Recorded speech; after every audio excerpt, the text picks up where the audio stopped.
My channel.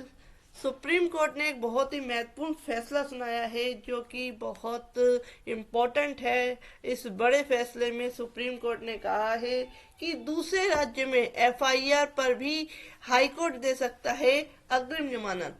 तो जो high court है वो सत्र न्यायालय दूसरे राज्य में एफआईआर दर्ज होने पर भी आरोपी को अग्रिम जमानत दे सकते हैं, ऐसा कहा है सुप्रीम कोर्ट ने। तो देखते हैं पूरा मामला क्या है, पूरा फैसला क्या सुनाया है सुप्रीम कोर्ट ने। अगर आप मेरे चैनल पर नए हैं तो प्लीज सब्सक्राइब मेरे चैनल। सुप्रीम कोर्ट ने सोमवार को फैसला सुनाया कि दूसरे राज्य में एफआईआर दर्ज होने के बावजूद हाई कोर्ट और सत्र अदालत अंतरिम संरक्षण के तौर पर सीमित अग्रिम जमानत दे सकती है। कोर्ट ने सीआरपीसी की धारा 438 के प्रावधानों की व्याख्या करते हुए ऐसे मामलों में सीमित अग्रिम जमानत देने के संबंध में दिशा निर्देश जारी किए और कुछ शर्तें भी लगाई।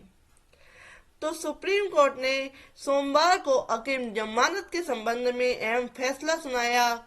कोर्ट ने कहा कि दूसरे राज्य में अगर एफआईआर दर्ज होने के बावजूद हाई कोर्ट और सत्र अदालतें क्या है अग्रिम संरक्षण के तौर पर सीमित अग्रिम जमानत दे सकती है।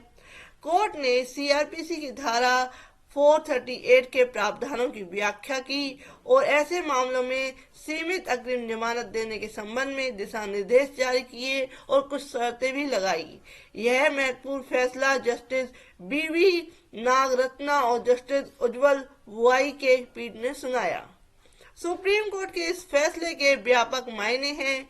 कई बार किसी मामले में गिरफ्तारी की आशंका के चलते अभियुक्त किसी दूसरे राज्य के हाई कोर्ट से अग्रिम जमानत ले लेते हैं। ऐसा पहले भी कई मामलों में हो चुका है। मामला दहेज की मांग से संबंधित था। मौजूदा मामले में कोर्ट ने इसी कानूनी सवाल पर विचार किया था कि एफआईआर किसी दूसरे राज्य में दर्ज होने पर भी क्या कोई हाई कोर्ट या सत्र अदालत गिरफ्तारी से संरक्षण देते हुए अभियुक्त को अग्रिम जमानत दे सकती है। मौजूदा मामला राजस्थान की एक महिला ने दाखिल किया था। मामला दहेज की मांग से संबंधित था, जिसमें बेंगलुरु के एक अदालत ने महिला के पति को अग्रिम जमानत दे दी थी। ज्ञात हो कि सामान्य कानूनी अनुक्रम में जिस राज्य या जिस अदालत के क्षेत्राधिकार में एफआईआर दर्ज होती है वही ही संबंधित अदालत में अग्रिम जमानत के लिए आवेदन किया जाता है। पहली सुनवाई में जारी करना होगा नोटिस। तो सुप्रीम कोर्ट ने फैसले में कहा कि नागरिकों के जीवन, व्यक्तिगत स्वतंत्रता और सम्मान के अधिकार की रक्षा के संवैधानिक अनिवार्यता को ध्यान में रखते हुए हाईकोर्ट और सत्र अदालत अंतरिम संरक्षण के तौर पर सीआरपीसी की धारा 438 के तहत सीमित अग्रिम जमानत दे सकती है। हालांकि ऐसे मामलों में अग्रिम जमानत देने के हाईकोर्ट और सत्र अदालत के अधिकार को मान्यता देते हुए सुप्रीम कोर्ट ने कुछ शर्तें भी लगाई हैं। कोर्ट ने कहा कि ऐसे मामले में अदालत ट्रांजिट अग्रिम जमानत दे सकती है, लेकिन मामले में पहली सुनवाई की तारीख पर जांच अधिकारी और जांच एजेंसी को नोटिस जारी किया जाएगा। कोर्ट को करना होगा संतुष्ट। शीर्ष अदालत ने कहा कि अग्रिम जमानत की मांग करने वाले आवेदक को अदालत को संतुष्ट करना होगा कि वह फिलहाल क्षेत्राधिकार रखने वाली अदालत से संपर्क करने में सक्षम नहीं है और उसे जीवन और स्वतंत्रता के उल्लंघन की आशंका है। हालांकि उचित मामले में अदालत को अंतरिम अग्रिम जमानत देने का अधिकार होगा। कारण दर्ज करना होगा।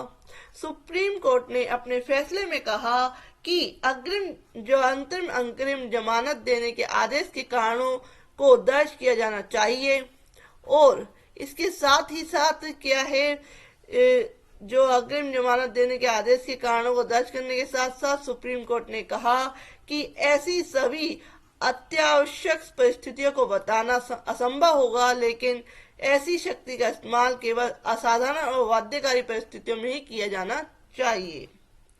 दुरुपयोग की भी जताई आशंका। शीर्ष कोर्ट ने इसे दुरुपयोग की आशंकाओं की ओर भी इशारा किया और कहा कि यह फॉर्म शॉपिंग दुरुपयोग का क्रम बन सकता है, क्योंकि अभियुक्त अपने सुविधाजनक अदालत का चयन करेगा और इससे क्षेत्राधिकार की अवधारणा भी महत्वपूर्णहीन हो जाएगी, जो सीआरपीसी के तहत महत्वपूर्ण है। इसलिए आरोपित द्वारा दुरुपयोग किए जाने की आशंका को रोकने के लिए जिस अदालत से राहत की मांग की जाती है, उस अदालत और आरोपित के क्षेत्रीय क्षेत्राधिकार के बीच निकटता का पता लगाना आवश्यक है। सुप्रीम कोर्ट ने फैसले में कहा कि क्षेत्राधिकार के साथ ऐसा संबंध निवास स्थान, व्यवसाय, कार्य और पेशे के माध्यम से हो सकता है। कोर्ट ने कहा कि इससे हमारा तात्पर्य है कि आरोपित केवल अग्रिम जमानत लेने के लिए दूसरे राज्य की यात्रा नहीं कर सकता। कोर्ट ने कहा कि विश्वास करने के कारण होने चाहिए और गैर जमानती अपराध के लिए गिरफ्तारी की आशंका होनी चाहिए। तो इसके साथ ही साथ जो सुप्रीम कोर्ट ने कहा है कि अगर जो हाई कोर्ट है, जो सत्र न्यायालय है, वह क्या है, अगर दूसरे राज्य में क्या है, अगर एफआईआर होती है तो वह वो अग्रिम जमानत जो है दे सकते हैं। ये फैसला उन्होंने सोमवार को सुनाया और साथ ही साथ जो सीआरपीसी की धारा 438 के प्रावधानों की व्याख्या की और दिशा निर्देश भी जारी किए और बताया कि क्या इसका दुरुपयोग भी हो सकता है, इसका मिसयूज ज्यादा हो सकता है। जो आरोपी व्यक्ति है वह क्या कर सकते हैं, इसको अपने यूज के लिए किसी भी जगह से जो है, किसी भी अदालत या ऐसे क्षेत्र से क्या है जमानत लेने के लिए कोर्ट को एक एप्लीकेशन दे सकते हैं कि उन्हें अग्रिम जमानत दी जाए, आवेदन कर सकते हैं।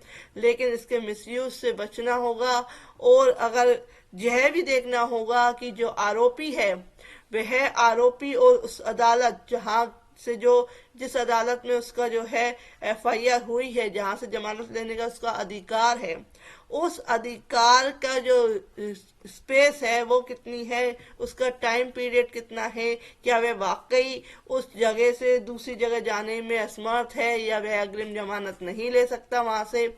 तो ये सारी परिस्थितियों को ध्यान में रखा जाएगा और इस तरीके से सुप्रीम कोर्ट ने ऐसे दिशा निर्देश जारी की हैं कि अगर परिस्थितियां हैं कि इसमें ऐसा लगता है कि जरूरी है तो हाई कोर्ट या सत्र न्यायालय भी अगर दूसरे राज्य में भी एफआईआर दर्ज होने पर भी आरोपी को अग्रिम जमानत दे सकते हैं। तो ये था इसका फुल डिटेल अपडेट्स। तो सुप्रीम कोर्ट ने क्या कहा। अगर आपको मेरी ये वीडियो पसंद आती है, if you like my video, please like, share and subscribe my channel. Thank you for watching this video. आप मेरे चैनल की प्लेलिस्ट में जाकर latest judgments and latest legal updates देख सकते हैं।